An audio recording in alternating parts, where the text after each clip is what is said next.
Welcome to the Prepped and Polished podcast, the podcast that empowers you to take control of your education, featuring weekly interviews with influencers in the world of education, as well as tutoring tips, lessons, and updates.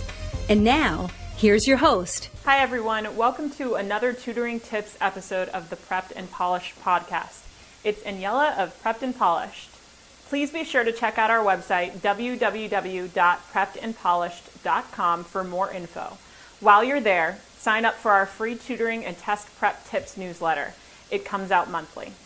For tutoring in person or online, call us at 781-753-9951. You can join our Prepped and Polished community on Facebook and Twitter. Just search for Prepped and Polished. You can submit a question during the show or after to radio@preppedandpolished.com. We love hearing from you. Let's get right to episode number 177 on Google Docs organization for school. Oftentimes you will get tons of Google Docs shared with you, or you create new things every single day, and keeping those things organized is going to be really important to keeping track of them and being able to find them easily when you need to. So the number one thing you're going to want to do is title everything. Every document when first created comes untitled, and we oftentimes leave them untitled. This is a mistake because when you go to search for it, you're going to have 17, 25, etc. documents that are all untitled, and being able to find what you actually want to work on is going to be very difficult and time consuming. So make sure that you title every single one of your documents and make them relevant. Don't just say John Smith 1, John Smith 2. Make it relevant to the subject and to the actual task that you're asked to be completed.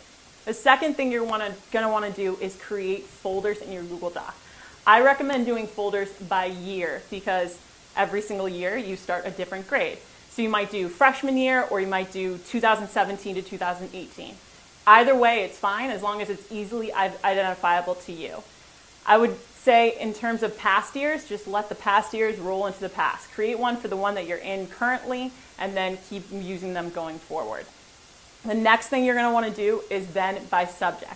Go into that year and create a subject folder for each different class that you have. English, history, bio, etc.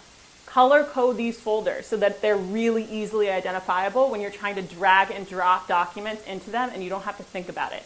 Pink is always bio, and your brain's going to remember that, and you can just drag and drop any bio homework or assignments into that folder quickly and easily. So just to recap, to make sure that you're keeping your Google Docs organized, ensure that everything is titled, every single document, and make sure that you're creating folders, first by school year and then color code by subject. Once you've done that, you should be in pretty good shape. This wraps up our show, episode 177 on Google Docs organization for school. Be on the lookout for our next podcast episode, number 178, which will be our next interview with an educational expert. Remember, to access all of our podcast episodes, go to www.preppedandpolished.com/podcast. You've been listening to the Prepped and Polished podcast. For more information, check out preppedandpolished.com. Also, you can follow us on Facebook and Twitter. Thanks for listening.